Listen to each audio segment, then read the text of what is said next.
toutes et à tous, c'est Hermès, j'espère que vous allez bien, que vous avez apprécié la vidéo d'hier. Aujourd'hui, on va parler un peu Bitcoin. Il y a une attaque baissière en cours actuellement. Est-ce qu'on va éventuellement casser ce range par le bas en ce début de semaine? Ce sera pas très bullish, mais bon, c'est quelque chose qu'on avait quand même assez bien observé la semaine dernière par rapport à des poches de liquidité complètement logiques aux alentours des 44 000 $. Ce week-end, on est venu chercher quasiment les je sais plus trop quoi, les 45 640 $. Je pensais qu'on aurait pu aller un peu plus bas, moi, ce week-end, pour aller faire une vraie chasse à la liquidité. Bon, ça a été bien racheté sur une petite bougie ici, une jolie bougie verte, bleue pour moi, et là on réattaque en fait par le bas pour aller chercher ces acheteurs agressifs parce que le marché est extrêmement leveragé, les comptes sont de plus en plus acheteurs, les gens achètent le dip, le plus logique ce serait quoi dans cette dynamique dite baissière? D'aller faire de nouveau plus bas pour aller chercher ces poches de liquidité et ces poches d'acheteurs agressifs qui sont actuellement sur les leviers. Les volumes sont décroissants, moins d'achats en spot, plus d'achats en levier, donc automatiquement les poches de liquidité se créent au sud et le prix se fait un plaisir et les market makers, les baleines, les Waze et les échangeurs, nos gros exchanges qui ne veulent que exécuter nos ordres vont se faire un mal à plaisir d'aller chercher ces poches de liquidité et pour beaucoup de traders amateurs comme confirmés d'aller chercher ces stop loss.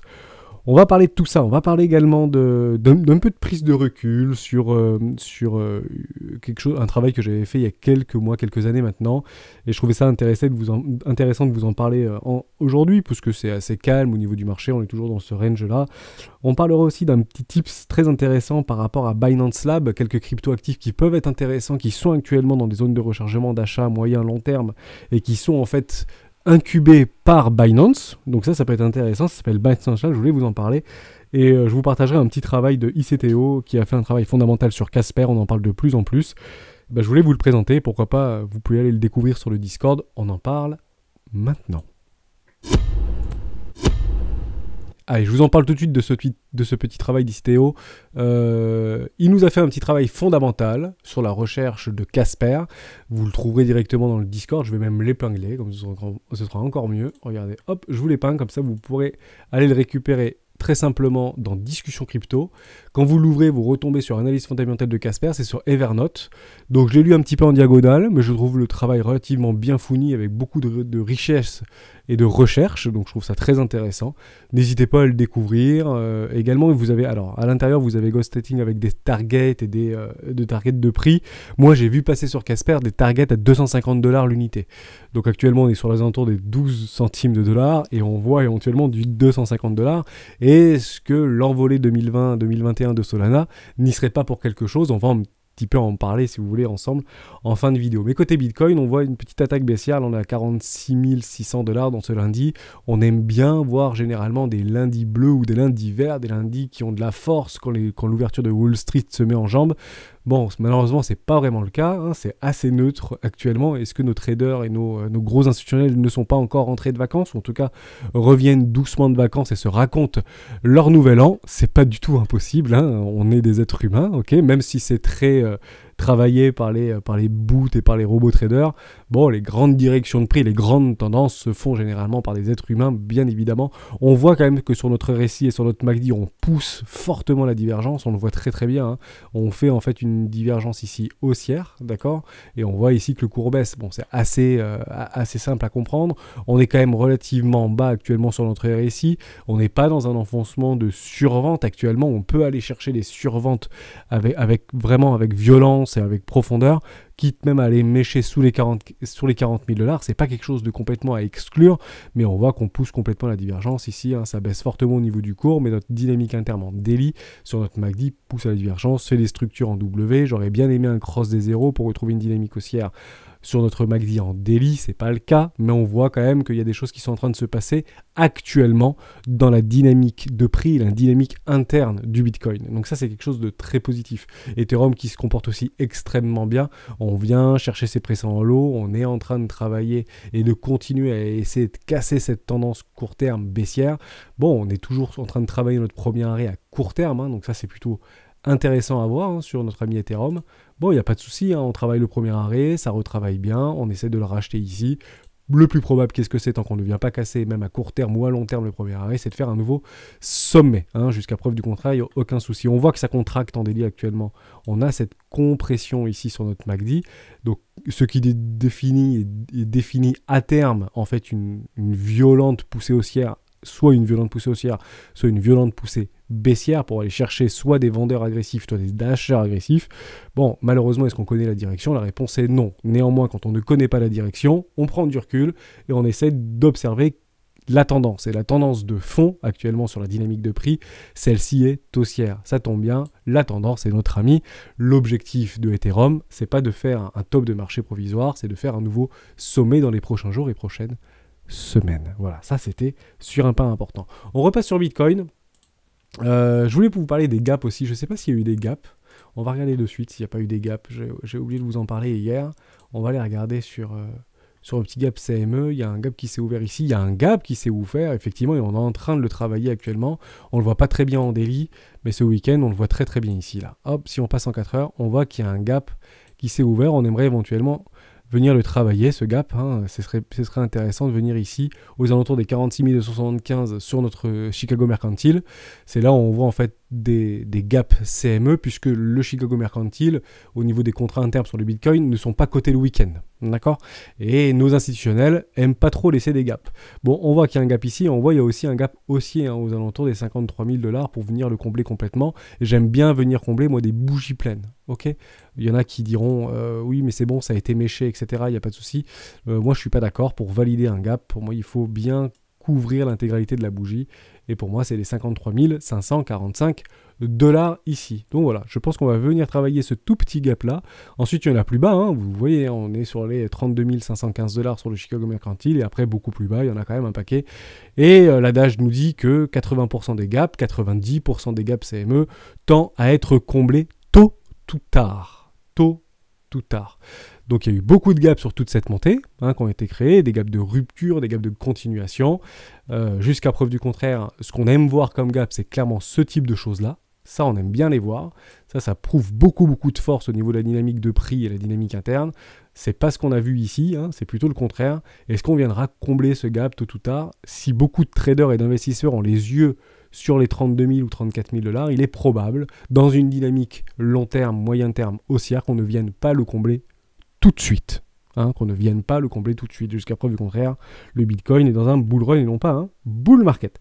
Donc ça, c'était important. Voilà, un tout petit gap CME qui s'est placé ici sur les 46 000 $. On viendra probablement le combler peut-être à la clôture de Wall Street ce soir vers 10h30 du soir. Donc ça, c'était important. On prend un peu de recul sur Bitcoin et j'aimerais vous dire quelque chose. Moi, un travail que je fais, c'est du travail psychologique, de mindset en fait. Et je me dis, on se situe actuellement sur le Bitcoin. Aujourd'hui, c'est grosso modo juste la valorisation et la capitalisation du Bitcoin, c'est à peu près 1000 milliards de $. Et je prends du recul pour dire, mais qui aujourd'hui détient les bitcoins? On avait bien compris que moins de 1% des détenteurs de bitcoin représentaient 90% des bitcoins. Donc ça ne diffère pas trop de ce qui se passe aujourd'hui dans l'économie et dans le capitalisme mondial. Les plus riches sont toujours plus riches, détiennent l'intégralité des richesses et gèrent entre guillemets l'intégralité du patrimoine mondial. Aujourd'hui, 1% des plus riches détiennent 46% du patrimoine mondial sur la planète. Si on arrive en fait à prendre juste du recul, parce que ce qui nous intéresse nous, c'est pas forcément ces millionnaires ou ces milliardaires, c'est juste de dire comment ils se comportent et comment se comportent leurs capitaux qui naviguent au sein des marchés financiers, que ce soit des marchés financiers dans les marchés réels ou sur les marchés financiers secondaires, comme les actions, la bourse, les indices, etc., comme le marché de l'immobilier et tout autre marché X et Y. D'accord ? L'idée, c'est que en fait, de dire qu'aujourd'hui, au niveau des cryptoactifs, c'est une toute petite goutte d'eau, mais vraiment une toute petite goutte d'eau de la quote-part du patrimoine de ces millionnaires ou milliardaires. Aujourd'hui, sur la planète, il y a 56 millions de millionnaires. 56 millions de millionnaires. Et 3000 milliardaires sur la planète. On prend un petit calcul très rapide, on va commencer par les milliardaires, et je me suis dit que si les milliardaires mettaient 1% de leur patrimoine, si les milliardaires mettaient 1% de leur patrimoine dans le Bitcoin, la valorisation du Bitcoin serait de 450 milliards de market cap. Bon, ça fait plus, donc c'est pas très logique. Maintenant, si on prend les 56 millions de millionnaires à travers le monde, et je pars du constat qu'ils sont tous à 1 million, et non pas 1 million 2, 1 million 5, 1 million 6, 50 millions, 100 millions, je pars du constat et du postulat très arithmétique et très simpliste que 56 millionnaires ont 1 million de patrimoine et éventuellement d'actifs financiers en moyenne sur leur compte en banque, on peut imaginer ça comme ça, et qui décident de mettre 1% de leur patrimoine sur le Bitcoin. À ce moment-là, la valorisation et de la market cap totale du Bitcoin passerait à 8400 milliards. Waouh, intéressant.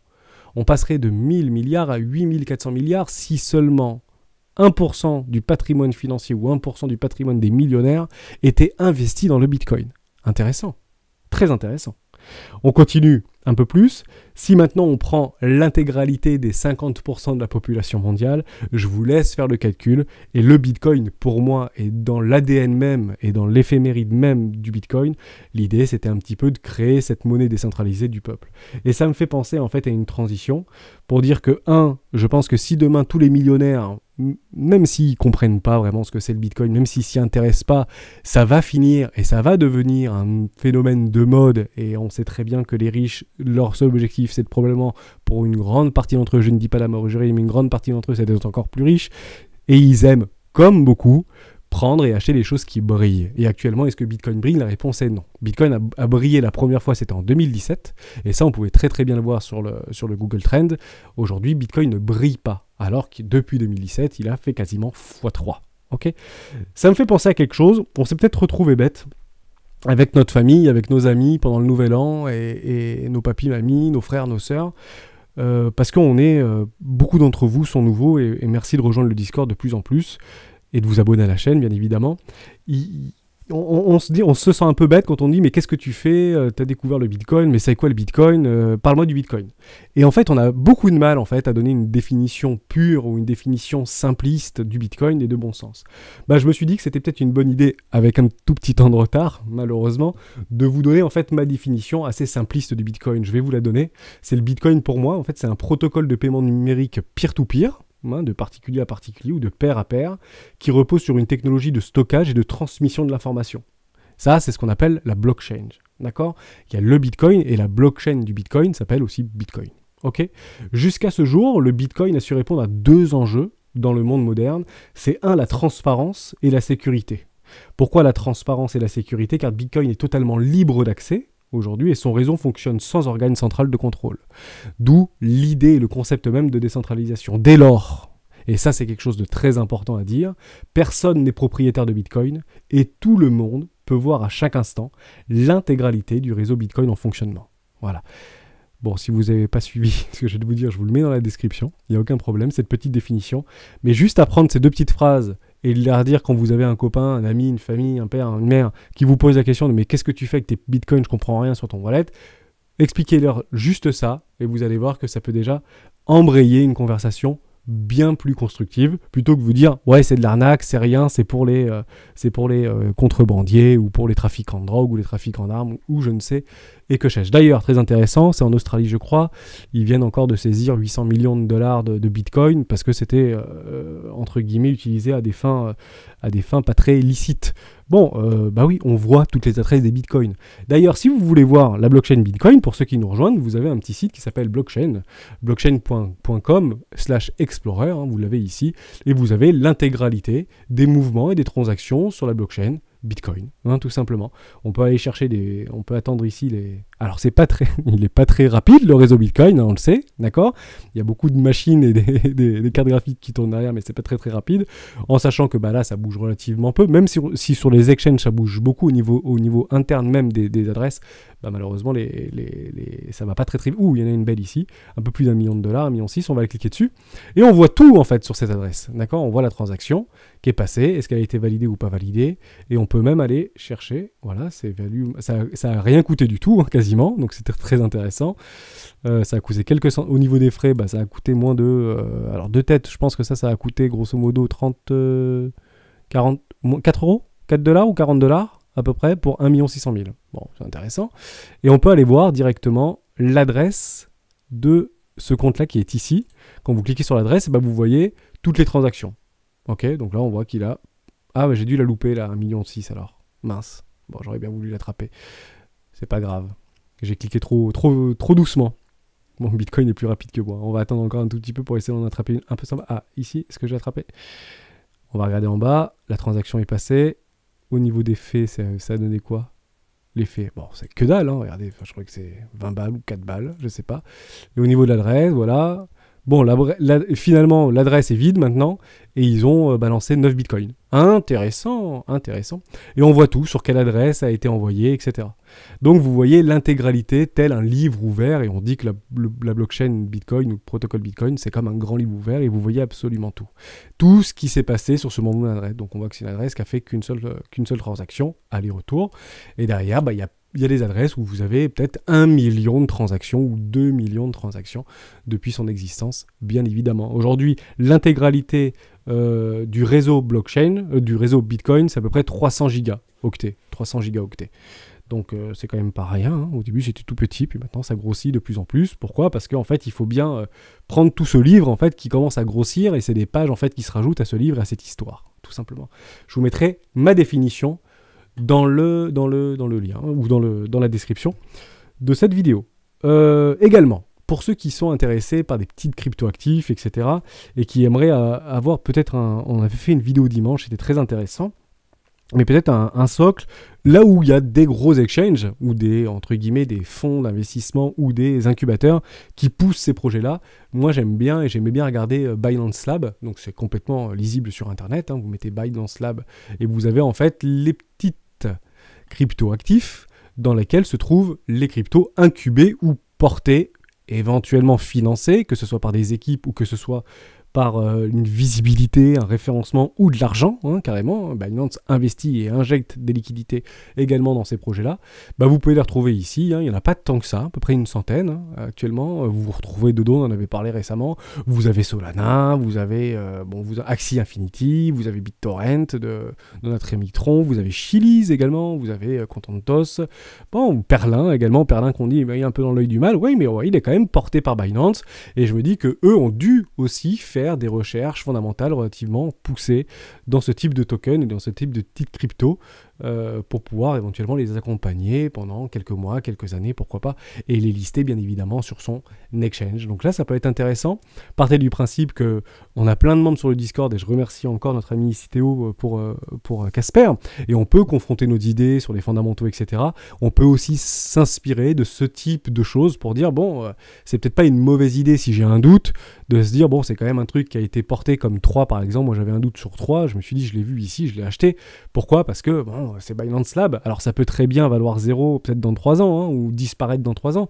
Mais je me dis que, comme une start-up, il y a beaucoup de petites start-up qui vont connaître des heures de gloire, d'accord, et d'autres qui sont incubées et qui vont tout simplement disparaître dans les 2 ans qui suivent.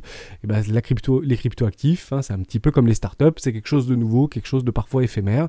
Et ben, il faut tout simplement essayer de mettre au maximum les chances de notre côté et ne pas forcément se jeter sur des cryptos qui brilleraient un peu trop, comme actuellement Solana par exemple, qui a déjà proposé une belle poussée haussière. C'est peut-être pas la meilleure crypto aujourd'hui dans laquelle investir. Il y a peut-être d'autres candidats qui sont actuellement dans des bonnes zones de rechargement d'achat long terme, qui sont portés par des gros incubateurs, type Binance ou petite FTX ou petite KuCoin également, hein. Il y a plein d'incubateurs comme ça ou Bittrex qui sont en train de se mettre en place. Je trouve ça très intéressant d'aller, pourquoi pas, y jeter un œil. Donc ça, c'était aussi super important. José, tu voulais qu'on parle de B2M. On va parler de B2M, il n'y a aucun souci. On va y aller. B2M. C'est un petit token qui est un peu dans l'œil du cyclone, non? Il n'est pas content. Bittrex, bon, déjà, sur un gros exchange, c'est intéressant. Qu'est-ce qu'il fait? Alors, ouais, d'accord. Il fait des nouveaux plus bas et des nouveaux plus bas et des nouveaux plus bas. Il a été listé récemment. On va regarder sur CoinMarketCap.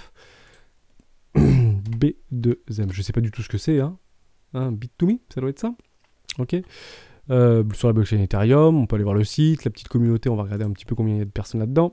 Ouais, c'est des petits automatismes, on va aller voir les CEO, etc. Voilà, 30 000 followers, c'est un peu la normalité, hein, 30 000 followers, pour être listé un peu sur les exchanges, hein, à peu près ça. Bon, il nous a souhaité nouvel an, notre ami, ou pas? Ouais, 13 minutes, bon, ça bouge encore, ok. Derrière, on voit des choses qui sont pas très jolies, pourquoi? Parce qu'en fait, on fait des nouveaux plus bas, avec des nouveaux plus bas, et des nouveaux plus bas, et des nouveaux plus bas. Ok, donc ça c'est pas top. La dernière fois qu'on a vu un truc un peu intéressant, mais il faudrait le vérifier pour voir, mais j'ai l'impression que ici, je vais le zoomer ça, mais ici j'ai l'impression qu'on a... Ah si, on a fait, regardez, hein. Ici sur ce gros W ici, c'est un beau W, 12, machin, on est en daily, hein, on n'est pas en weekly, mais on a fait un nouveau plus bas. Hein. Ça, c'est des signaux qui ne trompent pas, malheureusement. Même si on fait des rebonds techniques, malheureusement, la tendance est baissière hein, depuis toujours sur ce truc. Donc, on a été listé à 10 centimes de dollars. Peut-être que les premiers ICO étaient à 1 centime. Aujourd'hui, on est probablement moins que l'ICO à 0,05. Bon, c'est dans l'œil du cyclone. Qu'est-ce qu'on fait maintenant? Si tu es investi dedans, c'est pénible, en fait, parce que c'est bien d'acheter dans le rouge, c'est bien d'acheter quand c'est bas, etc. Mais au même titre que Casper, que ICP ou que d'autres cryptos actuellement qui sont un peu dans l'œil du cyclone, qui ont été listés il y a quelques mois maintenant, là c'était très récent, ça fait 2 mois, bon, bah ça prend sa grosse claque, quoi. Hein, les investisseurs et les premiers ventures sont obligés de prendre des profits. Bah déjà pour pas subir ce type de choses, parce que si on prend pas des profits, s'ils prennent pas des profits, bah d'autres prendront leur place, bien évidemment, et de pouvoir créer ces liquidités qui ont été bloquées en fait avant que ce soit listé sur les exchanges, de pouvoir après les réinvestir derrière dans d'autres projets, bien évidemment. D'accord? Donc ça c'est très important. On continue. BN2, voilà. Donc pour B2M, malheureusement, non, sans moi. J'attendrai des très grosses structures, un petit peu de développement, le lissage sur d'autres exchanges. Pourquoi pas regarder dans le fondamental, etc. Mais pour moi, casser ces précédents lots, c'est pas très très bon. On continue, il y a Tadzio qui voulait qu'on parle de Kava. Bah, Kava, avec grand plaisir, on va parler de Kava. Je vais retourner là-bas. Hop, Kava, USD. Sur Binance. Intéressant, est-ce qu'il y a un peu d'historique là-dessus?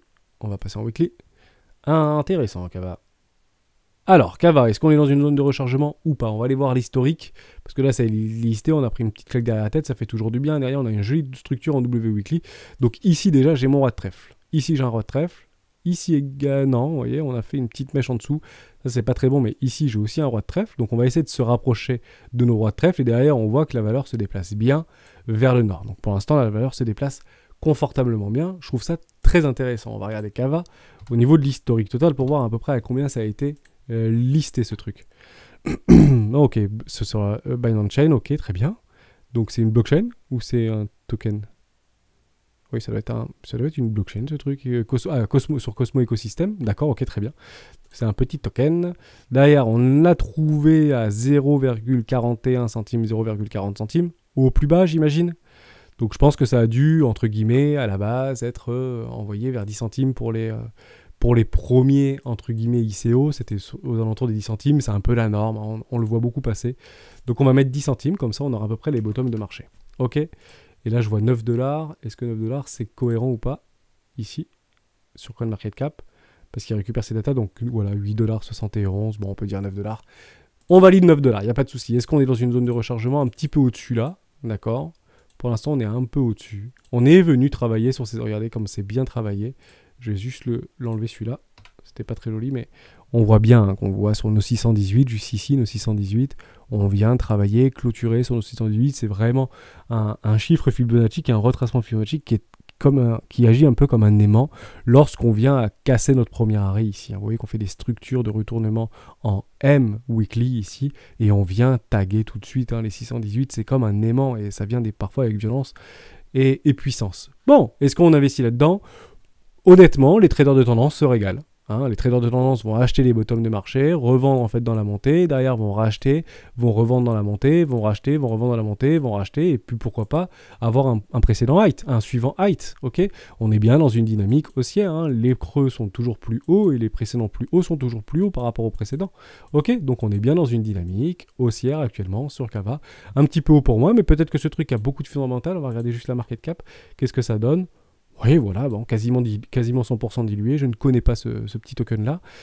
Ça peut être intéressant. Pourquoi pas valoir 2, 3, 4 milliards, faire encore un x3, x4 et profiter de peut-être une future reprise de bull run. Ça peut être très intéressant. Peut-être un tout petit peu haut pour moi. J'aurais bien aimé l'acheter un peu plus tôt. Moi, si j'avais été intéressé par ce type de choses, moi, j'aime bien acheter par là et après profiter et prendre tout de suite mes profits.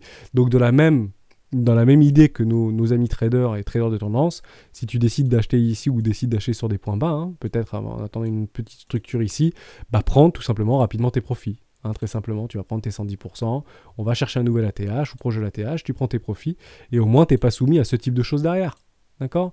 Parce que tu vas acheter ici, derrière il va faire ça, et peut-être qu'il va continuer à faire ça. Et à un moment donné, peut-être que tu vas faire jouer tes émotions, etc. C'est dommage. Tu aurais très bien pu faire en fait un petit peu de swing trading pour aller revendre par ici ou revendre un peu dans la montée et puis racheter pourquoi pas là tant qu'on ne casse pas les précédents plus bas. L'objectif c'est quoi? De faire un suivant plus haut. tout simplement, sur Kava. Donc intéressant, mais plutôt pour les swing traders. Après, bien évidemment, si ce truc a beaucoup de fondamentales, répond à des vraies problématiques, comme beaucoup de tokens, ça peut complètement faire ce type de choses, d'accord? Je ne dis complètement pas le contraire, hein. Derrière, ça peut partir très très très très fort. Ça peut partir très très très très fort, et ensuite faire une espèce de mouvement, de retournement très long terme, et revenir dans une zone de rechargement.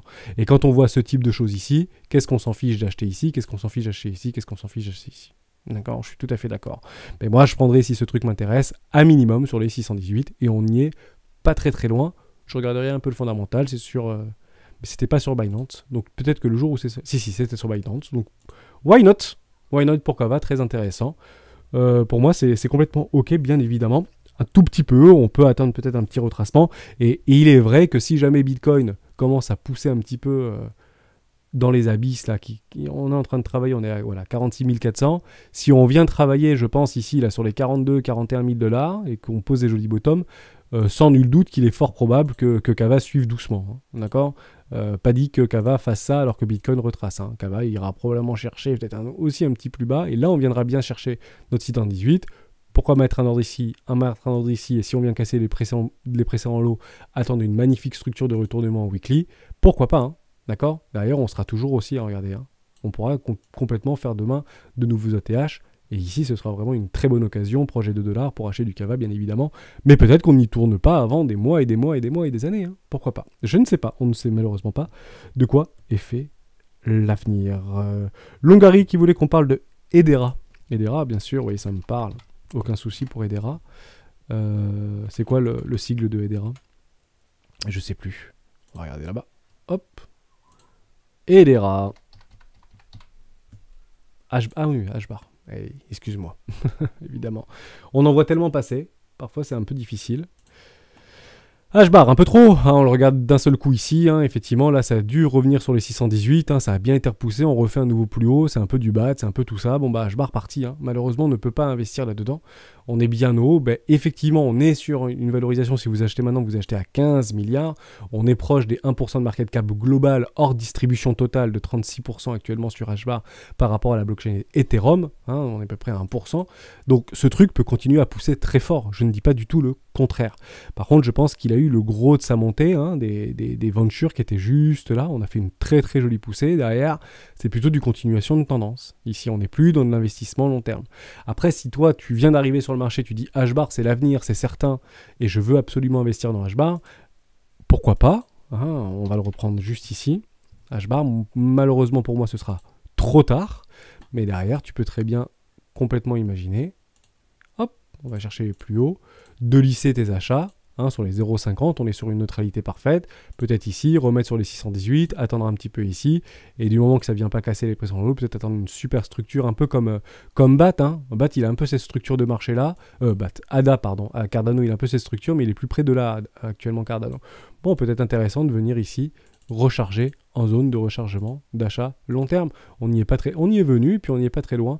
Pareil hein, que pour juste avant, c'est très probable que si on vient à travailler avec Bitcoin un petit peu en dessous ses précédents lots, qu'on vienne un peu fortement retracer hein, et reperdre 10-15%, 20%, ouais, 20% sur H-bar, c'est pas complètement délirant. Ok, donc, mais en tout cas, on est en train de structurer quelque chose de très joli hein, pour les continuateurs de tendance. C'est clairement parabolique, hein, regardez. Hein. On le voit, hein, on voit cette parabole qui est en train de se former. Nul doute que si le bull run repart, H-bar puisse accompagner ce mouvement et faire de nouveaux sommets dans les prochaines semaines, bien évidemment, mais pour moi un tout petit peu tard. Plutôt ici, et éventuellement les super signaux étaient plutôt par là, quand on vient à briser ici en janvier 2021, et là on peut partir très très fort. Mais ça ne veut pas dire d'ailleurs, c'est très intéressant, on a tendance parfois à croire que ça y est, j'ai acheté au bon moment. Vous savez, quand on vient d'arriver, quand on est amateur sur les marchés financiers, et qu'on vient de découvrir un peu ce marché et ce monde incroyable, on a envie en fait, quand on achète, que ça monte vite, très très vite, et on veut pas perdre, hein, c'est à peu près normal, et on a tendance en fait à vendre très rapidement lorsqu'on perd de l'argent. Et le problème, c'est qu'on a tendance à avoir des billets, même si on achète pas trop mal dans cette montée-là, d'accord, quand on achète dans cette montée-là, qu'on voit notre token partir et qu'on ne le vend pas, parce qu'on malheureusement on n'a pas appris à vendre et à prendre nos profits, quand on vient à rattraper ici, voire à quasiment break-even, on vend malheureusement au pire moment. Et on ne profite plus de la hausse alors qu'on est clairement dans une dynamique haussière. Il faut faire attention à ça. Le marché est un marché de patience. Voilà. Si vous croyez en ces fondamentaux, si vous croyez en HBAR ou à toutes vos petites crypto-monnaies, clairement, on n'est pas du tout dans un marché baissier ici. On est en train de structurer des choses très intéressantes et probable que peut-être HBAR puisse faire de très jolies performances dans les semaines et mois à venir, bien évidemment. Mais malheureusement, quand on vient d'arriver et que si tu achètes ici, en fait, ma question, c'est savoir à quel moment tu vends. Vous voyez ce que je veux dire? Si tu achètes là et que tu vois en fait que HBAR vient ici, est-ce que tu vas pas vendre ici parce que tu auras perdu 25% de ta position? Et tu auras dit, mais ce truc, c'est de l'arnaque, ça vaut rien, ça va partir plus bas. Au pire, je vends ici et je rachèterai à ici. Non, malheureusement, ça ne marche jamais comme ça. Hein. D'accord? Si tu vends ici, aussi bien le truc, il va faire ça, et derrière, va repartir très fort parce qu'il aura tout simplement pas cassé ses pressions de haut. Même si la dynamique aurait été très bearish avec un M top ici, la grosse majorité des personnes qui viennent d'arriver, généralement, c'est clairement ce qu'ils font. Ils voient du rouge parce qu'on explique qu'il faut acheter quand ça baisse, et bah, c'est génial, ça baisse, donc j'achète ici. La question, c'est si derrière tu revends ici, tu as perdu, quoi. Okay, attention à cela, bien évidemment. Et je parle pour une grande majorité d'entre nous qui nous rejoignent au quotidien. Et malheureusement, tout ce que vous vivez aujourd'hui au quotidien, je l'ai vécu. Et vous allez voir que si Bitcoin continue à descendre, parce qu'on continue à acheter le dip, on voit très bien ici, là, je suis sur Coinalysis par exemple, derrière on voit là l'open interest qui augmente, le ratio long-short qui continue d'augmenter. Quand on fait un petit tour très rapide sur nos amis de l'open interest, sur Binance Future, donc sur les dérivés de Binance, sur les perpétuels, on voit que ça continue à être croissant. Ici on est passé dans du 75-25, donc ça veut dire qu'il y a 75% des comptes actuellement sur Binance qui sont plutôt dirigés à l'achat, 25% à la vente. C'est pas vraiment ce qu'on veut voir. Et là, c'est même monté à 77,23. Je vous le dis, il va falloir à un moment donné nettoyer un peu le train si on veut que ça monte. On peut pas, vous imaginez, remplissez un seau d'eau, c'est plus compliqué de le monter au haut d'une montagne plutôt que si le seau est vide. C'est logique. Souvent, on parle avec beaucoup d'eau et l'objectif, c'est de décharger un petit peu l'eau, quoi. Pour qu'on ait moins mal au dos. Le marché, c'est à peu près pareil. J'avais tendance à rappeler beaucoup ça dans les premières vidéos, je vais vous le rappeler. Le marché monte avec un minimum de personnes, mais chute avec un maximum de personnes. C'est complètement contradictif, mais c'est la réalité et ça fonctionne depuis des dizaines et des dizaines d'années maintenant. Ok, donc ça c'est très intéressant. On revoit que nos spreads commencent à devenir, on pousse à la divergence sur nos spreads. Donc nos spreads en fait c'est le sentiment de marché de nos institutionnels sur les différences de cotation par rapport au contrat futur du Bitcoin, généralement à 3 mois par rapport au marché spot. Donc quand il est dans le négatif, ça veut dire qu'un peu les perpétuels et le contrat à terme sont plutôt négatifs. On est plutôt dans le pessimiste, et quand les spreads sont très positifs, on est plutôt dans l'euphorie et dans le vrai optimisme. Donc actuellement, on voit au niveau de nos perpétuels qu'on n'est pas très optimiste. Est-ce que ça veut dire que c'est intéressant pour que le marché monte? Eh bien évidemment que c'est intéressant. Plus on est pessimiste, plus le marché fait le contraire de ce que la majorité pense. Donc c'est génial. Plus on est pessimiste, plus il y a de chances qu'on aille vers le haut. Mais on voit malheureusement, si on prend un peu notre scalpex par rapport au sentiment de marché, c'est que les ordres et le social index est revenu plutôt sur le up. On est plutôt, on revient dans l'espoir en fait un petit peu, et on est très très loin du fear très fort, très très dans la peur et dans l'extrême peur. On revient, et j'ai même vu ce week-end qu'on était revenu dans la neutralité. C'est pas non plus ce qu'on veut voir. On veut vraiment voir de l'extrême peur, et je pense qu'il en faut pas beaucoup sur le Bitcoin pour voir de l'extrême peur. Une petite chasse au stop juste en dessous pour aller chercher des poches de liquidité. Je rassure tout le monde, et on finira la vidéo là-dessus, qu'il y a du monde quand même qui attendent. D'accord? Moi, j'aime bien utiliser Training Light pour aller chercher des poches d'ordre en limite qui sont positionnées actuellement sur les exchanges. Si on prend l'exemple de Bitfinex, j'aime bien le prendre. Bon, il y a du monde qui attend, d'accord? Ici, entre les 44 400 $ et les 45 600 $, vu le faible volume actuellement d'échanges qu'il y a sur les marchés, sans nul doute que si on vient casser une borne, soit notre range par le bas, soit notre range par le haut, on vient retrouver des volumes de vente et d'achat qui seront un peu plus consistants sur les échangeurs, bien évidemment, mais on peut se rassurer, c'est pas dit qu'on fasse une percée du désert ici et qu'on vienne chercher les 30 000 $ en claquement des doigts. On est très très loin de ça. Ok? Donc il y a du monde qui attend ici, probablement que ces ordres seront files, et ce sera bien évidemment pas le moment de vendre, parce que ici ce sont des gros portefeuilles qui se sont positionnés. C'est des millions de dollars qui sont positionnés ici. D'accord? Donc si vous commencez à vendre ici, parce que vous n'avez pas vraiment de stratégie, pas vraiment de plan, et que vous venez d'acheter du Bitcoin, ne le vendez pas à 44 000 $. Très franchement, on essaye de le garder, on essaye de structurer, et bien évidemment, on ne met pas l'intégralité de son capital sur une seule idée d'investissement. On lisse nos achats toujours par le bas. Si actuellement, à l'heure où je vous parle, vous avez plus de 60% de votre capital qui est investi sur les marchés crypto, c'est probablement une erreur. Voilà, il va falloir arbitrer et décharger un petit peu les bagues, prendre nos pertes si on a pris nos pertes, mais essayer de garder toujours du cash, que ce soit sur notre compte bancaire ou que ce soit sur notre échange, d'accord, pour essayer éventuellement d'attraper des bons retracements ou des capitulations extrêmes qui ne sont jamais, et je dis bien jamais, à écarter. Je vous finirai cette vidéo là-dessus. Si on reprend l'exemple de mars 2020 ici, personne ne s'attendait à ce type de choses, d'accord? Personne ne s'attendait à ce type de choses. Pourtant, c'est arrivé. Je peux vous garantir que dans toute cette montée, personne ne voulait acheter du Bitcoin. Malheureusement, ça a été une affaire, entre guillemets, en or d'en acheter ici. Merci à toutes et à tous d'avoir suivi cette vidéo jusqu'au bout. On se retrouve demain dans une vidéo des rois du Bitcoin. Ciao!